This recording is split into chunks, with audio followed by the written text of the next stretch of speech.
为着3月世界棒球经典赛做准备，即马这台湾队球员是已经去到国训中心，伫咧进行第1阶段的集训。这届预赛是伫咧日本东京，亚那复赛是去到美国的迈阿密。运动部长李勇特别派出处长郑世忠对咧去参赛，互球队甲国家相关单位伫咧协调时阵会当更较顺利。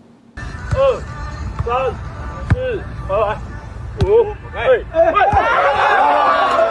队员大家围做一个，队长单个现做起头，大家尽量莫互骹球落落来。团队用这个方式来热身，热身了后开始一天的练习。对选手来讲，会当专心备战，嘛要靠后勤团队的拍拼。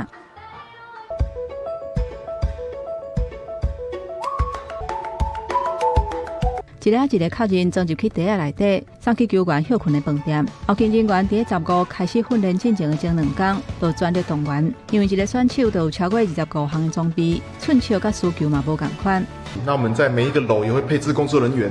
如果有问题的话，可以马上做更换。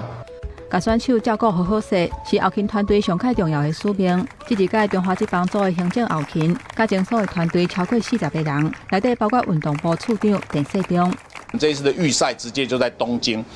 不像过往是在台北。那到东京的话，很多的相关问题要克服、要解决，我们的难度就会变高。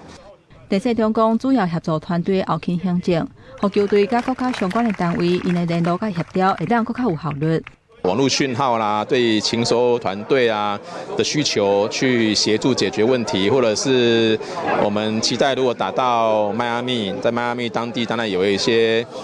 交通啦，或者是住宿，或是跟驻外馆之间的一些沟通协调。运动部这2届补助的经费是6年来上济，不过115年总预算要继续卡关，敢未受到影响。郑世忠讲，所有国手出国比赛主要的预算的来源是文化基金，文化基金一般到年底才会由党团协商来管控，所以只要部长李勇同意，经典赛组团所需要的经费，都袂受到公务预算审查的影响。记者综合报道。